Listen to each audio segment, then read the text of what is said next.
धाराशिव आणि जालना मराठवाड्यात अक्षरशः यंदा आभाळ कोसळले अशी स्थिती आहे। म्हणजे मराठवाड्यात पूर्ण जून ते सप्टेंबर या हंगामादरम्यान 3,98,470 हेक्टर इतक्या जमिनीवरच्या शेतीचं नुकसान झालेलं आहे। जवळपास या 4 महिन्यात 101 लोकांचा मृत्यू झालेला आहे। असंच संभाजीनगरमधल्या एका टोमॅटोच्या शेतात आम्ही जाऊन रियालिटी चेक केला तेव्हा आम्हाला नेमकं काय दिसून आलं, त्यांना सरकारी मदत मिळाली आहे का आपण पाहूयात।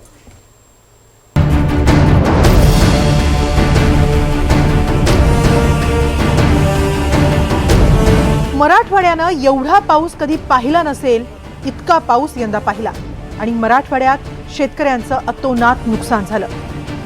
नुकसानीची आकडेवारी तर प्रचंड हादरवणारी आहे।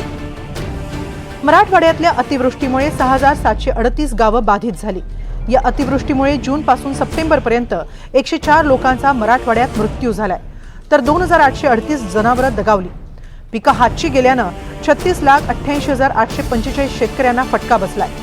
3,98,470 हेक्टरवर शेती पिकांचं नुकसान झालंय।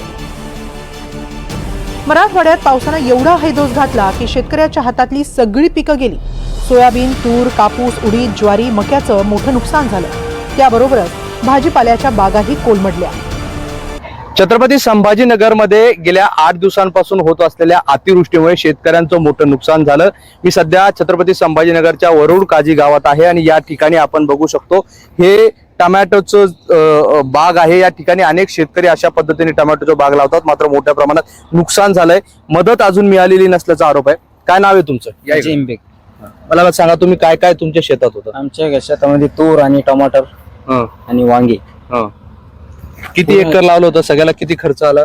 खर्च सगळ्या 2 लाख रुपये खर्च आहे। कसं कसं?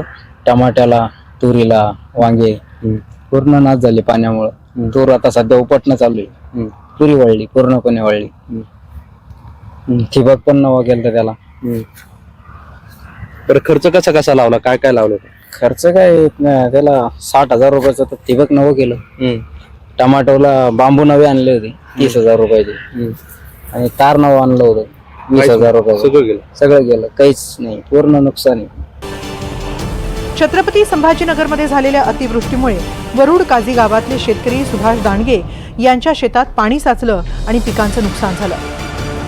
सुभाष दांडगे यांची एकूण 1.5 एकर शेती आहे। या 1.5 एकरमध्ये त्यांनी टोमॅटोची 18,500 रोपं लावली। त्यासाठी त्यांना 25,900 रुपये खर्च आला। खतासाठी 13,000, औषध फवारणीसाठी 36,000, टोमॅटोसाठी बांबू लागतो त्या बांबूसाठी 52,000, 13,000ची लोखंडी तार आणि खुरपणीसाठी 30,000चा खर्च मिळून अंदाजे 1.25 लाखांचा खर्च आला।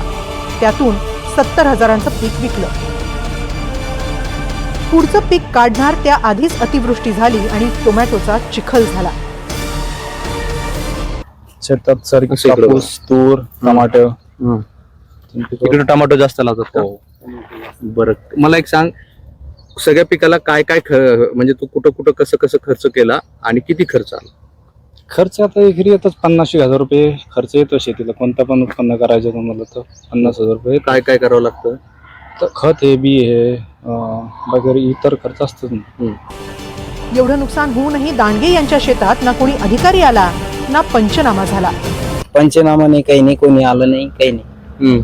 अजून काही मदत नाही, तलाठी पण नाही आली अजून पंचनामाला। बरं, ते सांगण्यात आलं होतं की 8,500 रुपये मदत मिळेल सरकारकडून, 5,000 काही मिळालं का? काहीच नाही, काहीच नाही, काही मदत नाही मिळाली। ही व्यथा एकट्या सुभाष दांडगेंची नाही, तर या परिसरातील अनेक शेतकऱ्यांची ही व्यथा आणि कथा आहे। त्यामुळे पंचनामा करण्यासाठी आपणच थेट या बांधावर पोहोचलो आणि सरकार आणि प्रशासनाचा हा पंचनामाचा आपण प्रयत्न केला, कारण या ठिकाणी अजूनही यंत्रणा पोहोचली नाही। मात्र NDTV मराठी पोहोचलंय। आता तरी हे प्रशासन इथं पोहोचेल का आणि या लोकांची या झालेल्या नुकसानीची नुकसान भरपाई त्यांना मिळेल का हे पाहणं महत्त्वाचं असणार आहे। मोहसिन शेख, NDTV, छत्रपती संभाजीनगर।